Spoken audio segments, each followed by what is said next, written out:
আমার সবচাইতে biggest dream হচ্ছে পুরো পৃথিবী ঘুরে দেখার। জানি না এই স্বপ্নটা পূরণ হবে কিনা, তবে আল্লাহর উপর আমার ভরসা আছে, ইনশাআল্লাহ। বাংলাদেশের 64 জেলা, এমনকি আমাদের বাংলাদেশ ছাড়াও বিভিন্ন দেশে ঘুরে বেড়ানোর আমার অনেক বেশি ইচ্ছে। তো যাই হোক, আসসালামু আলাইকুম এভরিওয়ান, আই হোপ সবাই ভালো আছো। আলহামদুলিল্লাহ, আল্লাহর অশেষ রহমতে আমিও ভালো আছি। আজকে আমি কোথায় চলে এসেছি বলো তো? আজকে আমি চলে এসেছি কিশোরগঞ্জ জেলাতে। যদিও এটা আমাদের ময়মনসিংহের একদমই পাশাপাশি একটা জেলা। এই জেলা সম্পর্কে অনেক বেশি শুনেছি। এখানে রয়েছে গুরুদয়াল কলেজ, তারপর হচ্ছে পাগলা মসজিদ। তো আমি কখনোই আসিনি, তো আজকে আসার সুযোগ হয়েছে, তাই আমি হাতছাড়া করিনি। সো ফাইনালি আমি চলে এসেছি কিশোরগঞ্জ জেলাতে। এই এরিয়াটা ছিল কলেজের একদম পাশে, মানে গুরুদয়াল কলেজের একদমই সামনের একটা এরিয়া।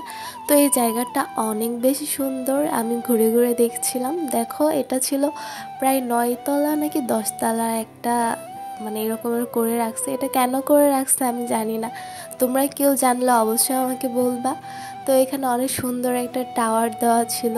তো এটা আমার কাছে দেখতে অনেক বেশি ভালো লাগছিল। তা আমি ভাবলাম ওখানে চলে যাই, একটু ঘুরে দেখে আসি।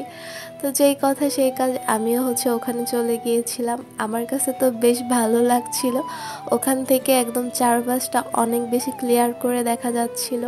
কি সুন্দর করে একটা খাল বলে এটাকে, না বিল বলে আমি জানি না সঠিক, এটার উপরে সুন্দর করে একটা রাস্তা করে দিয়েছে। এখান দিয়ে মানুষ আসা যাওয়া করছে, ছবি তুলছে, ভিডিওস নিচ্ছে। অনেক বেশি ভালো লাগছিল। তোমাদেরকে এখন আমি একটু দেখাবো। ওইদিকে দেখো কত সুন্দর, একদমই সবুজে ভরপুর। তোমরা হয়তো অনেকেই জানো আমি অনেক বেশি প্রকৃতি প্রেমী। আমি সবুজ দেখলে যেন একদম আরও পাগল হয়ে যাই, কারণ সবুজ গাছপালা আমার অনেক বেশি পছন্দ। তো এখানে এসে আমার কাছে অনেক বেশি ভালো লাগছিল। তারপর আমরা খেয়েছিলাম এখানকার ভেলপুরি। ভেলপুরিটা এত বেশি মজার ছিল, আমি জাস্ট তোমাদেরকে বলে বুঝাইতে পারবো না। আমার কাছে অনেক বেশি ভালো লেগেছে। এই দিন ছিল শুক্রবার। তো যেহেতু শুক্রবার ছিল, তাই আমরা ভাবলাম যে এখানে পাগলা মসজিদে আমরা আজকে জোহরের নামাজটা পড়ে নিব, কারণ ওইখানে মহিলাদের নামাজ ঘরের ব্যবস্থা ছিল। এমনকি এখানে এত বেশি মানুষ হয় যেটা বলার মতো না। সো ফাইনালি আমরা ওখানের উদ্দেশ্যে রওনা হই। এটা পাগলা মসজিদে যাওয়ার রাস্তা। আচ্ছা, আমি জানি না এখানকার মসজিদটার নাম এরকমের কেন রেখেছিল, তোমরা কেউ জানলে অবশ্যই আমাকে বলবা। তো ফাইনালি আমরা ওই মসজিদের কাছাকাছি চলে আসছিলাম। এখান থেকে দেখা যাচ্ছিল এত বেশি মানুষ ওই মসজিদে যাচ্ছিল যেটা বলার মতো না। চারো দিক তো একদম শুধু মানুষ আর মানুষ। আর ওই মসজিদের দিক থেকে এই গাড়িগুলো আসছিল।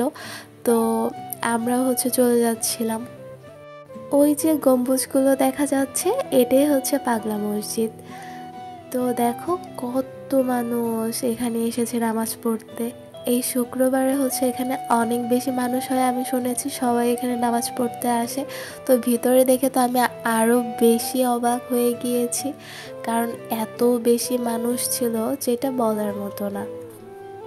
এখানে আসলে নাকি আল্লাহর কাছে কোনো কিছু চাইলে নাকি পাওয়া যায়, সেই জন্য নাকি মানুষ এখানে এসে আল্লাহর কাছে চায়, এমনকি নামাজ পড়ে এখানে। তো এখানকার মসজিদটা আমি অনেকবার খবরে দেখেছিলাম। ছোটবেলা না, শুধু বড় হয়েও আমি অনেকবার খবরে দেখেছি। এইখানে নাকি মনের ইচ্ছা পূরণ হওয়ার জন্য মানব করে টাকা রাখলে নাকি সেই ইচ্ছে পূরণ হয়, আমি শুনেছি। আমার সাথে যারা গিয়েছিল তারা বলছিল। নামাজ পড়ে বের হয়ে আইসক্রিম খেয়েছিলাম, ওটার ফুটেজ আমার কাছে নাই। তো তারপর লাঞ্চ করে নিয়েছিলাম। লাঞ্চে খেয়েছিলাম মোরগ পোলাও। ওখান থেকে বের হয়ে তারপর আবার আমরা কলেজের সামনে যে সুন্দর জায়গাগুলো ছিল ওখানে বসেছিলাম। তো ওখানে গিয়ে দেখি এত সুন্দর করে শরবত বানিয়ে বিক্রি করছে। আমার তো খুব খেতে ইচ্ছে করছিল। তারপর খেয়েছিলাম শরবত খাওয়া শেষ করে মালাই চা খেয়েছিলাম। তো আজকের ভিডিও এই পর্যন্ত। সবাই ভালো থাকবা, আবারও দেখা হবে নেক্সট কোনো ব্লগে। সো আসসালামু আলাইকুম, আল্লাহ হাফেজ।